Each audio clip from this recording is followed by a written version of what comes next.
Hello everyone, myself Dheeraj Kaushik, social science teacher. Welcome to my channel. हम लोगों का जो लेसन इस टाइम चल रहा है that is nationalism in Europe. आज हम इस लेसन को फिनिश करने जा रहे हैं। लास्ट वीडियो आज मैं आपको इसकी भेजूंगा, ठीक है। आज हमें जो बात करनी है वो करनी है विजुअलाइजिंग द नेशन। देखिए, सीधी सी बात यह है, अगर आपको याद हो, अगर हम भारत के अकॉर्डिंग बात करते हैं तो नेशनलिज्म इन इंडिया में हमने पढ़ा था कि भाई लोग कहते थे भारत माता की जय, पर ये नहीं पता था कि भारत माता कौन है। तो ठीक इसी तरह की कंडीशन हम यूरोप में भी देख सकते हैं कि जो कंट्री होता था उसे फीमेल से आइडेंटिफाई किया जाता था, ठीक है ना। यानी किसी भी देश का नाम है उसे महिला के तौर पर जो है रूपांतरित किया जाता था, ठीक है ना। जैसे हमने फ्रेंच रिवोल्यूशन में देखा था कि लाइक जस्टिस अगर हम शब्द की बात करते हैं या लिबर्टी यानी कि जीने की आज़ादी की बात करते हैं तो इन्हें फीमेल में ही काउंट किया जाता था। उस टाइम पीरियड में ऐसे बहुत सारी चीज़ों के ऊपर काम किया गया कि कैसे आप किसी भी कंट्री को रिप्रेजेंट कर सकते हैं। जैसे फ्रांस में भी हमने देखा, क्या देखा हमने फ्रांस में हमने देखा था मैराइन, ठीक है ना। अगर मैरिनी के अकॉर्डिंग बात करते हैं या इसको हम मैरियान भी कह सकते हैं, तो एक इमेज डेवलप की गई थी जिसके माध्यम से फ्रांस में लोगों को देश के साथ जोड़ने की कोशिश की गई, ठीक है ना। इनके नाम पे जो है बाकायदा जो है डाक टिकट भी जो है लगाए गए, छापे गए थे, डिफरेंट टाइप के जो है कॉइन्स भी उनके नाम पे बनाए गए थे।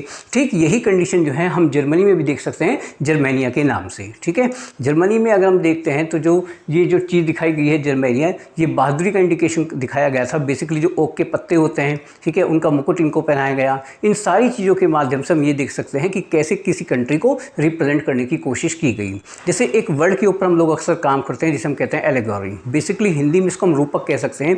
यानी जब किसी आइडिया को, किसी विचारधारा को एक व्यक्ति विशेष के माध्यम से रिप्रेजेंट किया जाता है तो उसको हम यहाँ पे अप्लाई कर सकते हैं। तो अगर हम बात करते हैं मैरियान के अकॉर्डिंग या जर्मेनिया के अकॉर्डिंग, तो ये जो दोनों इमेजेस जो डेवलप की गई थी लोगों को अपने साथ जोड़ने के लिए, एक देश के साथ जो है जोड़ने के लिए जो है इन सब चीज़ों के ऊपर जो है काम किया गया था। और देखा जाए तो ये अपने आप में बहुत कामयाब भी था, है ना। यानी फ्रांस के अंदर भी हम इस चीज़ को देख सकते हैं और जर्मनी के अंदर भी हम इस चीज़ को देख सकते हैं कि कैसे इन फिगर्स को अप्लाई किया गया और देश के लोगों को अपने साथ जो है जोड़ने की कोशिशें की गई, ठीक है।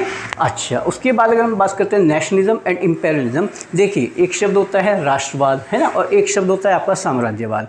देखिए, ये तो तय था कि 19वीं शताब्दी जब स्टार्ट हो रही थी तो जो यूरोपियन कंट्रीज़ थे उन्होंने अपने अपने फ़ायदे के अकॉर्डिंग काम करना शुरू किया था, ठीक है ना।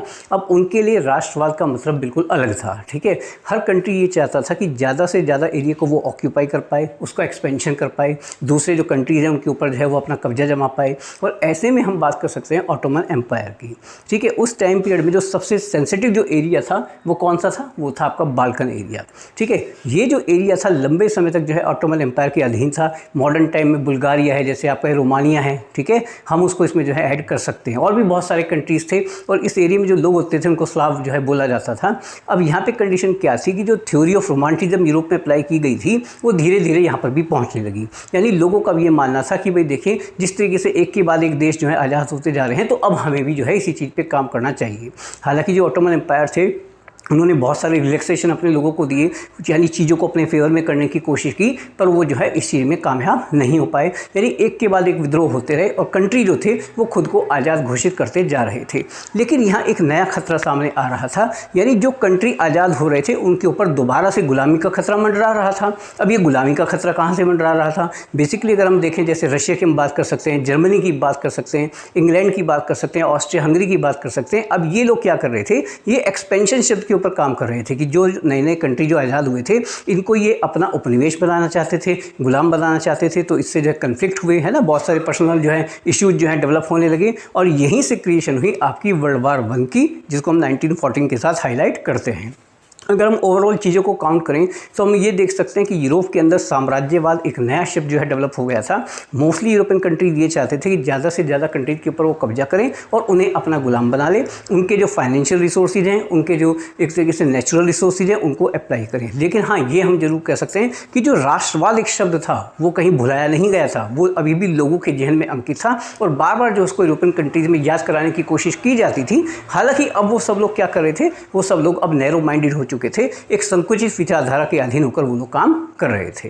यहीं पे बेटे हमारा ये लेसन जो है बिल्कुल ख़त्म हो जाता है। जितनी भी वीडियोस मैंने आपको पहले भेजी है और आज ये इस लेसन की लास्ट वीडियो है, आप इन सबको बहुत ध्यान से देखिएगा।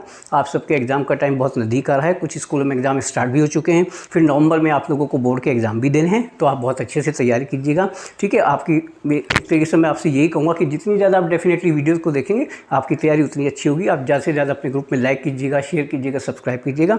और सीधी सी बात, एक और बात समझें कि जितनी मेहनत से आप पढ़ेंगे डेफिनेटली आपको उसकी एडवांटेज मिलेगी ही मिलेगी। ठीक है ना, क्लियर है आप सबको बात? ठीक है, तो आज हम इसको यहीं पे ख़त्म करते हैं। इसके बाद मैं कुछ और वीडियोस आपको भेजूंगा। आपका जो सिलेबस है उससे रिलेटेड जो भी इंपॉर्टेंट चीज़ें हैं वो मैं आप लोगों को भेजता रहूँगा। Okay, thank you.